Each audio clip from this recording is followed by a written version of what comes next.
Largely to deaf ears, conservatives for years have railed against the left-wing bias at NPR and urged Congress to cut the funding.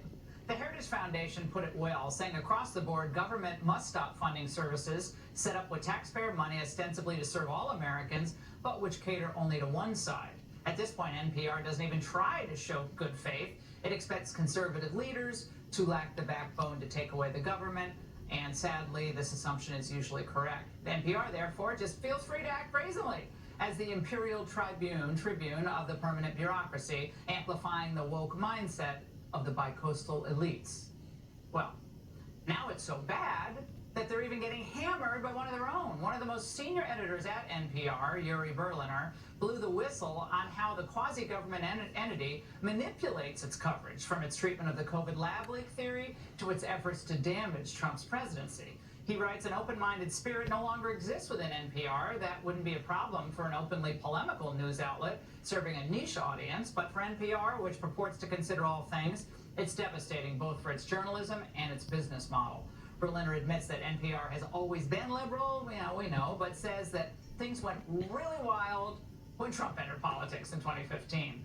The rise of advocacy took off with Donald Trump. Schiff, who was at the top Democrat at the House Intel Committee, became NPR's guiding hand, its ever-present muse. By my count, NPR hosts interviewed Schiff 25 times about Trump and Russia, but when the Miller report found no credible evidence of collusion, NPR's coverage was notably sparse.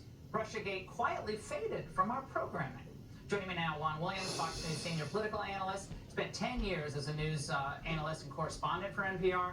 Also with me, Jason Chaffetz, former Utah congressman and Fox News contributor.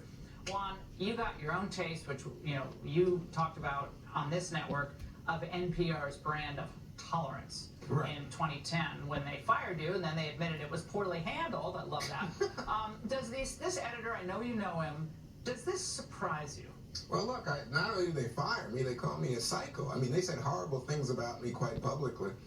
So, no, it doesn't surprise me what he had to say. In fact, I think, and this, of course, was before Trump law, so they are very much an insulated cadre of people who think they're right, and they have a hard time with people who are different. So, even for me, and I don't think I'm any wild-eyed conservative, but they thought I was too conservative a black guy for their kind of company. And, so I said something, way back about, gee, after 9/11, I got nervous in the airport with people dressed in Muslim garb, and I went on to defend the right of Muslims to have to build property near Ground Zero, and yet they threw me out the door. So this doesn't surprise me at all. I think what you're seeing now, especially after Trump, is that we live in a very polarized media landscape, and they have established a beachhead on the far left. And you've seen this in terms of the audience. Uri Berliner mentions in his piece that now the audience is disproportionately liberal, more heavily than ever, and you see fewer conservatives tuning in. Well, NPR plays this shell game, Jason, with how they describe their funding. They say they only get 1% from the federal government. When you really dissect it, and the Hill did a great job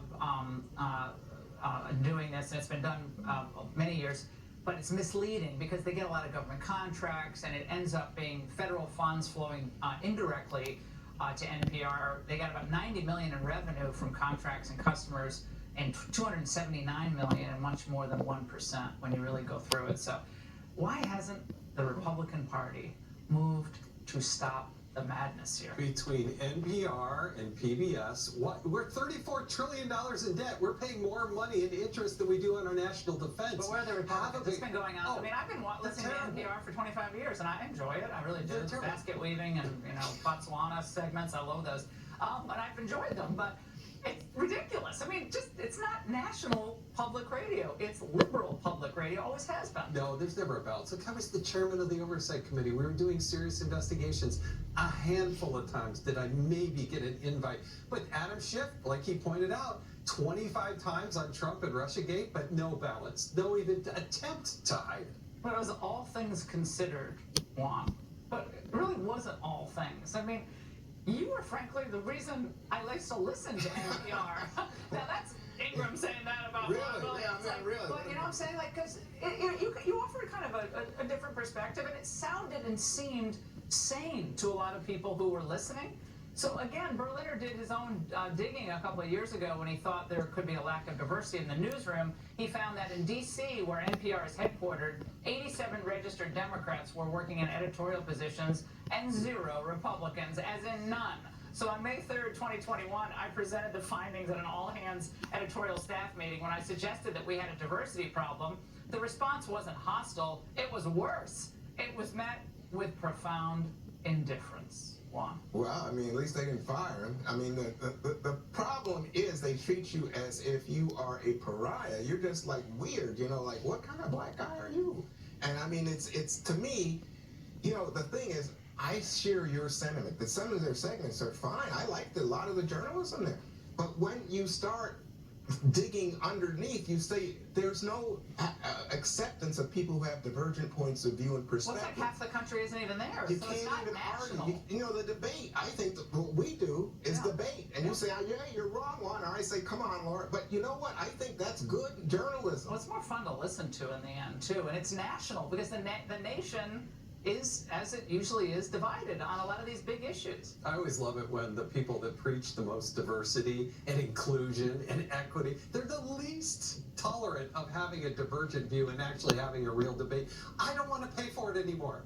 It's time for Republicans, like you said, grow a backbone and say, you want to do that on your own private dime and, you know, go sell it, go do it. But why should we as taxpayers continue to do it? My old radio producer, Lee Habib, does this thing called Our American Stories, and it's an hour every Sunday. And it's syndicated all across the country. And they're just stories about America. And it's beautifully done. And it's Thomas Edison or Jackie Robinson, but it's actually classic American storytelling. That's what NPR is really good at. That's what 60 Minutes is really good at. That's what America, I think, is craving. You got enough of the other stuff. Juan, will you come back? I want you to come back anytime. Happy birthday. It's his birthday tomorrow. Thank you. Happy birthday. Thank you, guys. Happy birthday. And I said he's the snappiest dresser tonight. All right, Juan and Jason, thank you so much. It's a new low, though, in America today. A 68-year-old woman attacked outside of a church. And look at this. This is so sad and so ridiculous. I just tell you, that's shameful. Even Sunday Mass isn't safe. Another despicable and depraved attack caught on camera. A 68-year-old woman walking up the steps to her church in New York City this weekend, 8:15 in the morning, when a thug, dressed all in black, ran up ahead of her and then threw her down the stairs. The woman hit her head, fracturing her skull. Now, as she lay motionless, nearly motionless on the ground, this demon rifled through her bag and her pocket, stealing her phone, her purse, with $300 inside. Now, this behavior is classic of the psychotic junkies and soulless freaks terrorizing Americans coast to coast, but especially in places like New York. And often, they hit the most vulnerable. But it didn't end there. Joining me now is Daniel Cafaro Hill, who's the nephew of the woman attacked. Daniel, first, a skull fracture, especially in your late 60s. This is serious. How is your aunt doing? She's making a recovery. We just visited her in the hospital. She's able to speak to us a little bit. She still cannot put on full sentences or anything like that. She suffered a skull fracture, and it's just, it's been, the whole family has came from out of state to see her. It's just, she's been recovering in the hospital. They think it's going to be a long recovery period. What happened after a suspect attempted to or did flee the scene? So my aunt was strong enough that she actually did get back up, and she attempted to walk towards her car. When she got to the car, it seems like the suspect was up the block watching her, and as soon as obviously she stepped away from the car when she realized she didn't have her purse and her keys, he then stole the car, and she had walked home where her daughter called 911. She was taken in an ambulance to the hospital. With a skull fracture. She managed to walk home. Yeah. Do we have a description of this suspect? Can't really tell in this video, or any leads, Daniel? Apparently the NYPD did pull a fingerprint off of the vehicle today. The detectives just visited us. They have a good idea of who it might be, they say, but they didn't give us any further. Was she on her way to Mass? Yes, she goes to Mass every Sunday.